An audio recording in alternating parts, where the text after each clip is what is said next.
RFI.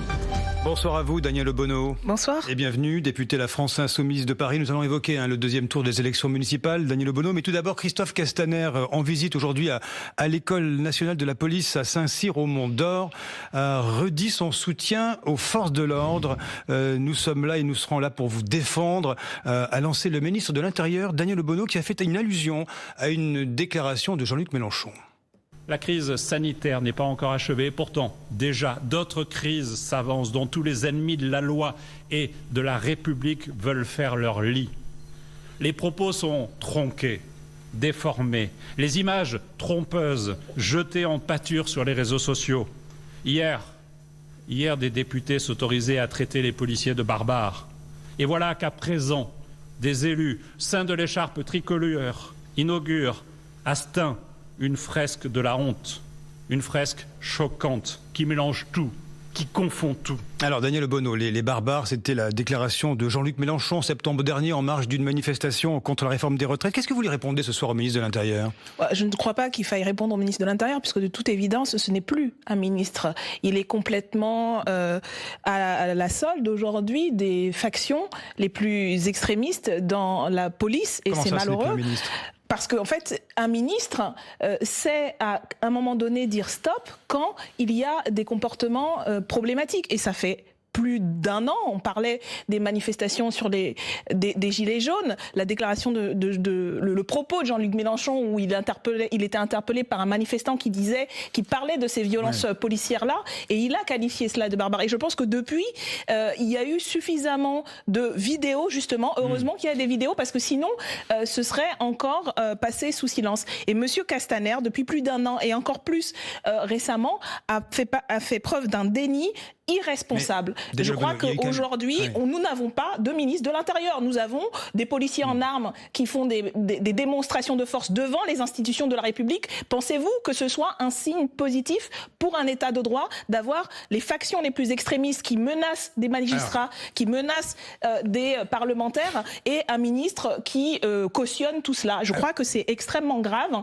et donc je ne sais pas s'il y a besoin de répondre à M. Castaner, puisque de toute évidence, il n'est pas ministre de l'Intérieur aujourd'hui. Vous dites qu'il ne l'est pas, mais il y a eu tout de même ces récentes propositions pour répondre à la colère populaire, si vous voulez, qui ont braqué les policiers. Donc il y a eu quand même des annonces de Christophe Castaner. Il y a eu des annonces et il a tout de suite reculé dès que quelques-uns ont haussé le ton, sur Twitter d'ailleurs, je le rappelle. Non, et en plus, ces annonces, la moitié de ces annonces ne correspondaient à rien d'autre, puisque à rien de véritablement conséquent, puisqu'il est resté très vague, alors que nous, ça fait plus de 3 ans que nous faisons des propositions très concrètes pour permettre à la police républicaine de faire son travail, d'avoir les moyens, y compris en termes de recrutement, en termes de formation, de faire son travail et d'être respecté. Et pour être respecté, il faut qu'il y ait de la confiance. Et pour qu'il y ait de la confiance, il faut pouvoir rendre des comptes quand il y a des comportements problématiques. Vous avez eu il y a quelques semaines quand même des révélations d'un certain nombre de vos confrères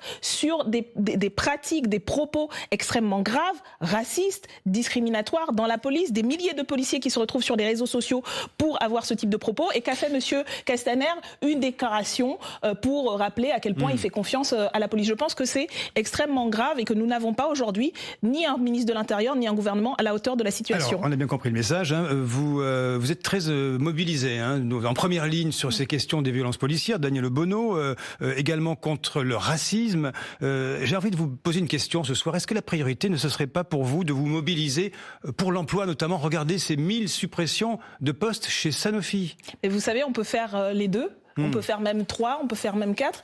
Depuis plus de 3 ans, nous interpellons le gouvernement. Ça a été le cas au moment de la situation à Alstom, General Electric, dans un certain nombre de mobilisations. Il y a encore quelques jours, Jean-Luc Mélenchon la priorité. Vous êtes d'accord? C'est l'emploi la priorité aujourd'hui. Mais la question, c'est pas qu'il n'y a pas d'un côté l'emploi et de l'autre qui résoudrait pas mal de problèmes quand même sociaux qui s'opposent. Ça va ensemble. Excusez-moi, vous savez que les personnes qui sont victimes de discrimination sont aussi des salariés.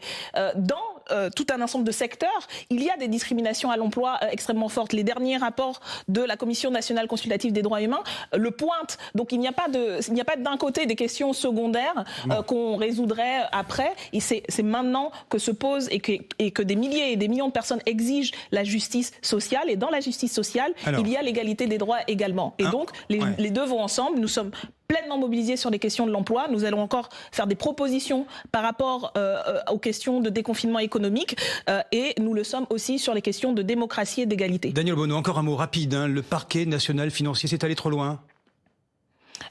Qu'est-ce qui est allé trop loin ? La collusion et la manière dont aujourd'hui la justice est instrumentalisée par le pouvoir politique, oui. Et je pense que là aussi, on a l'exemple d'une ministre, soi-disant ministre, Madame Belloubet, qui est incapable de répondre... Vous allez quand même pas me dire qu'il n'y a pas de ministre de la Justice. Déjà, vous avez enlevé le ministre de l'Intérieur. Je ne sais pas ce qu'il y a comme ministre de la Justice, mais elle n'est certainement pas la garde des Sceaux qu'il faudrait aujourd'hui. Vous vous rendez compte que nous avons quand même, à l'appui des auditions faites par Hugo Bernalicis dans le cadre d'une commission d'enquête, une magistrate qui explique qu'il y a eu des pressions, qui explique que et là, ça a été confirmé par des confrères à vous également dans une enquête récente, que le président de la République est intervenu directement dans une affaire en cours concernant un de ses très proches conseillers et que, suite à ça, l'affaire a été classée sans suite. Cet homme est censé être garant de l'indépendance de la justice et de la séparation des pouvoirs. Il ne l'est pas. Il aide ses amis. Il instrumentalise pour mettre en cause ses concurrents. Et donc, non, là non plus, on n'a pas une ministre de la Justice parce que sinon, elle ferait son travail. Vous êtes en train de faire un remaniement ce soir, littéralement, Daniel Obono. Dimanche, deuxième tour des élections municipales. La France insoumise aura-t-elle, au fond, pratiqué la stratégie du coucou à ce scrutin? Vous êtes un peu partout et nulle part à la fois. Non, nous avons pleinement participé. Nous avons pleinement participé, mais sous une forme différente, parce que nous avons voulu participer aux dynamiques citoyennes et nous sommes d'ailleurs présents dans la plupart des scrutins, dans des cadres unitaires larges. D'ancrage local. Non, on a un ancrage local. On a déjà eu lors de ce premier tour un certain nombre d'élus, mais que ce soit à Toulouse, à Marseille et à Paris dans le 20e arrondissement, nous avons des candidats et candidates qui feront des élus locaux impliqués et en défense de notre programme et des citoyens et des citoyennes. Vous validez, dernière chose, ce virage vert qui semble, cette vague verte qui semble se profiler à ce scrutin dimanche? Je pense que ça traduit une prise de conscience extrêmement grande, extrêmement forte dans la population. Malheureusement, on voit que le président de la République et la Macronie en général... Ça se passe un peu chez les Verts, c'était ma question. Ça se passe plutôt chez Europe Écologie Les Verts. Je crois que la prise de conscience, elle est large. Ouais. Nous-mêmes, depuis 2017, nous avons un programme qui met en avant la question de la bifurcation écologique et solidaire.